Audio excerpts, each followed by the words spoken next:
നമ്മൾ സ്കൂളിലും കോളേജിലും പഠിച്ചിരുന്ന സമയത്ത് ഫ്രൈഡേ ഈവനിങ് നിങ്ങൾക്ക് ഓർമ്മയുണ്ടോ? വീട്ടിൽ വന്നു കയറുന്നത് ഏതോ സ്വാതന്ത്ര്യ സമരം ജയിച്ചു വന്ന ഒരു സഖാവിന്റെ ആറ്റിറ്റ്യൂഡിലാണ്. സാറ്റർഡേ സൺഡേ ആയാലും പരോള് കിട്ടിയ ഒരു ജയിൽ പുള്ളിയുടെ ഫീലിങ്ങും സ്വാതന്ത്ര്യം സ്വാതന്ത്ര്യം സർവത്ര സ്വാതന്ത്ര്യം. എന്തൊരു എക്സൈറ്റ്മെന്റ് ആയിരുന്നു അന്ന് വീക്കെൻഡ് ആകാൻ. അതും മഴയൊക്കെയുള്ള സമയത്താണ് ബെലേബേഷ്. പ്രായം കൂടുന്തോറും ഈ എക്സൈറ്റ്മെന്റ് കുറച്ചായി കുറയുന്നതായിട്ട് നിങ്ങൾക്ക് ആർക്കെങ്കിലും തോന്നി തുടങ്ങിയിട്ടുണ്ടോ? ഇപ്പൊ വന്ന് വന്ന് വെയിലും മഴയും കാറ്റും പേമാരിയും വരെ നമ്മളിൽ പലർക്കും വെറും ഒരു സാധാരണ സംഭവമായി മാറിക്കഴിഞ്ഞു. ഇതൊക്കെ എന്ത്?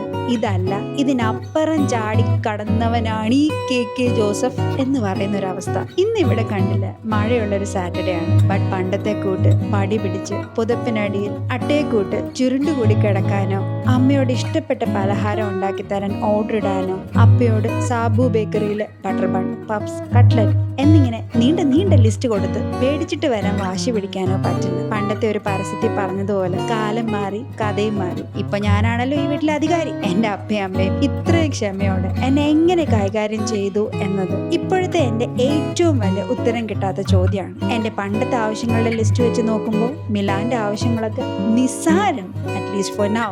അപ്പൊ ഞാൻ പറഞ്ഞു വന്നത് എന്താന്ന് വെച്ചാല് ഈ മഴ എന്ന് പറയുന്നത് ഒരു വികാരം തന്നെയല്ലേ? ഒന്ന് ആലോചിച്ചാ ഈ മഴയെ നമുക്ക് നമ്മുടെ ഏതൊരു അവസ്ഥയോടും ഉപമിക്കാൻ പറ്റും. പ്രണയം, വിരഹം, സന്തോഷം, സമാധാനം, സ്നേഹം. നമുക്ക് ഓർക്കാനായിട്ട് എന്തെങ്കിലുമൊക്കെ നീക്കി വെക്കാതെ ഒരു മഴയും ഇന്ന് വരെ പെയ്തു തീർന്നിട്ടില്ല. ഈ മഴ വരുമ്പോ ഞാൻ കൂടുതൽ ഓർക്കുന്നതുണ്ടല്ലോ എന്റെ വീടാട്ടോ, എന്റെ അപ്പയും അമ്മേനെയും. കാരണം എന്തുകൊണ്ടോ എന്റെ ഓർമ്മയില് മഴയുള്ള ദിവസങ്ങളിലെല്ലാം ഞാൻ അവർക്കൊപ്പമായിരുന്നു. അങ്ങനെ ഞങ്ങൾ 3 പേരും ഉണ്ടായിരുന്നത് കൊണ്ടാണോ എന്നറിയില്ല, അന്നാണ് എന്റെ അമ്മയുടെ സ്പെഷ്യൽ കുക്കിംഗ് സ്കിൽസ് അമ്മ പുറത്തെടുത്തിരുന്നത്. അപ്പയുടെ സംസാരവും അമ്മയുടെ കുക്കിങ്ങും ആണ് എന്റെ മഴയെക്കുറിച്ചുള്ള ഏറ്റവും മെമ്മറബിൾ ആയിട്ടുള്ള ഓർമ്മ. അങ്ങനെ മഴ സമയത്ത് അമ്മ കുക്ക് ചെയ്യുന്നതിൽ വെച്ച് എന്റെ ഏറ്റവും ഫേവറേറ്റ് ആയിരുന്നു കടുക് പൊട്ടിച്ച കപ്പയും നല്ല ചൂട് നെയ്മത്തി വറുത്തതും കട്ടൻ ചായയും. ഇപ്പൊ നിങ്ങൾ ചിന്തിക്കുന്നത് എന്താണെന്ന് എനിക്കറിയാം, എന്താ അവിഞ്ഞ കോമ്പിനേഷൻ ആണെന്നല്ലേ? What to do, I am a weirdo. എനിക്ക് ഭയങ്കര വിയർഡ് ആയിട്ടുള്ള ഫുഡ് ടേസ്റ്റ് ആട്ടോ.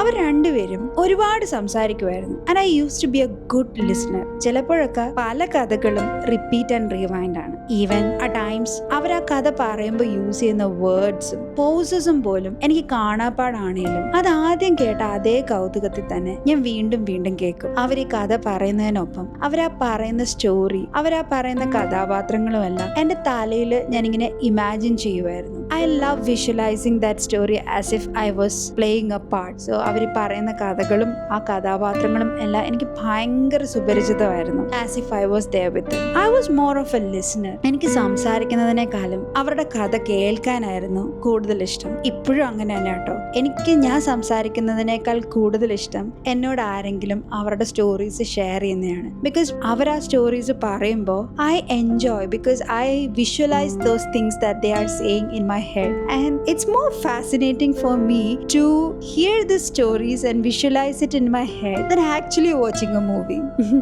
എന്താണ് അല്ലെ? തിരികെ നെയ്മത്തിയിലേക്ക് വരുമ്പോൾ എന്റെ അമ്മയുടെ ഈ നെയ്മത്തി വറുത്തത് എന്റെ മെനു ലിസ്റ്റില് ഒരു എവർ ഗ്രീൻ ഹിറ്റ് ആയിട്ടായിരുന്നു കേട്ടോ. എന്റെ അമ്മ ഉണ്ടാക്കുന്ന അതേ ടേസ്റ്റില് വേറെ ഒരിടത്തു നിന്നും ഞാൻ ഇതുവരെയും അത് കഴിച്ചിട്ടില്ല. ഈ നെയ്മത്തി ഫ്രൈ അങ്ങനെ എന്റെ വീട്ടിലെ ഒരു ലവ് ലാംഗ്വേജ് ആയി മാറി എന്ന് തന്നെ പറയാം. എന്റെ അമ്മയ്ക്ക് എന്നോടുള്ള സ്നേഹം പ്രകടിപ്പിക്കാനും അടി കോംപ്രമൈസ് ആക്കാനും എല്ലാം ഞങ്ങള് ഈ നെയ്മത്തി ഫ്രൈ യൂസ് ചെയ്യാൻ തുടങ്ങി. അന്നൊക്കെ ഞാൻ പലപ്പോഴും എൻ്റെ അമ്മയോട് ചോദിച്ചിരുന്നു, എങ്ങനെയാണ് അമ്മയുടെ ഫിഷ് ഫ്രൈക്ക് ഇങ്ങനെ ഒരു സ്പെഷ്യൽ ടേസ്റ്റ് വരുന്നതെന്ന്. Seriously guys, it was something very divine. ഞാൻ കാനഡയിലേക്ക് വരുന്നതിന് മുന്നേ എൻ്റെ വീട്ടിൽ നിന്ന് അവസാനമായി കഴിച്ചതും അമ്മയുടെ ഈ നെയ്മത്തി ഫ്രൈ ആയിരുന്നു കേട്ടോ. എനിക്ക് പലപ്പോഴും എൻ്റെ അമ്മ ഫുഡ് കൈകൊണ്ട് വാരി തരുമായിരുന്നു ചെയ്തിരുന്നത്. അന്ന് എനിക്ക് ഫുഡ് തരുമ്പോൾ അമ്മ എന്നോട് ചോദിച്ചു, എനിക്കറിയണോ അമ്മ ഇതിൽ ചേർക്കുന്ന, ഈ ഫിഷ് ഫ്രൈയിൽ ചേർക്കുന്ന സീക്രട്ട് ഇൻഗ്രീഡിയന്റ് എന്തായിരുന്നു എന്ന്. അറിയണമെന്ന് പറഞ്ഞപ്പോ എന്റെ അമ്മ പറഞ്ഞത് എന്തായിരുന്നെന്ന് അറിയോ? ഈ സീക്രട്ട് ഇൻഗ്രീഡിയന്റ് എന്ന് പറയുന്നത് എന്റെ അമ്മയുടെ സ്നേഹാണെന്ന്. അന്ന് ഞാൻ എന്റെ അമ്മേനെ കളിയാക്കിയെങ്കിലും that dialogue has never left my heart. Whenever wherever I taste a good food, her smile and this dialogue fills my heart. എനിക്ക് മഴ എന്റെ അപ്പയുടെ അമ്മയുടെയും കരുതലും സ്നേഹമാണ്. ഒന്ന് ആലോചിച്ചാ അതാണ് ഈ മഴയുടെ മഴയുടെ ഏറ്റവും വലിയ പ്രത്യേകതയും നമ്മുടെ മനസ്സിൽ ഏതൊക്കെയോ കോണിൽ ഉറങ്ങിക്കിടക്കുന്ന ഓർമ്മകളെ ജീവൻ വെപ്പിക്കാൻ കഴിയുന്ന ഒരു ഇന്ദ്രജാലം കൂടിയുണ്ട് മഴയ്ക്ക്. ഇപ്പോഴും എൻ്റെ മനസ്സിൽ എനിക്ക് പ്രിയപ്പെട്ടവര്, അവർ എത്ര അകലെ ആണെങ്കിലും അവരെ ഞാൻ എന്നും കാണുന്നത് കൂട്ട് നിലനിർത്തുന്നത് അവർ സമ്മാനിച്ചിട്ട് പോയ ഈ മഴയുടെ നനവും സൗന്ദര്യവും ഒക്കെ കൂടിയ ഒരു കൂട്ടം നല്ല ഓർമ്മകളാണ്. സോ ഇപ്പോ ഇങ്ങനെയുള്ള മെമ്മറീസ് മിലാന് ക്രിയേറ്റ് ചെയ്യാനാണ് ഞാൻ പലപ്പോഴും ശ്രമിക്കാറുള്ളത്. കാരണം ഒരു ദിവസം നമ്മൾ ജീവിക്കാൻ പോകുന്നത് നമ്മുടെ പ്രിയപ്പെട്ടവരുടെ ഈ ഓർമ്മകളിലാണ്. ഇതുപോലെ ഒരു 100 ഓർമ്മകൾ നിങ്ങളുടെ മനസ്സിലുണ്ടാവും. അപ്പോൾ നമുക്ക് വീഡിയോ റാപ്പപ്പ് ചെയ്യാൻ ടൈമായി. നിങ്ങൾക്ക് ഈ വീഡിയോ ഇഷ്ടപ്പെട്ടുവെങ്കിൽ do one thing, comment below what is rain for you. അപ്പോൾ ഇനിയും സന്ധിക്കും വരയ്ക്കും വണക്കം, ബൈ ബൈ.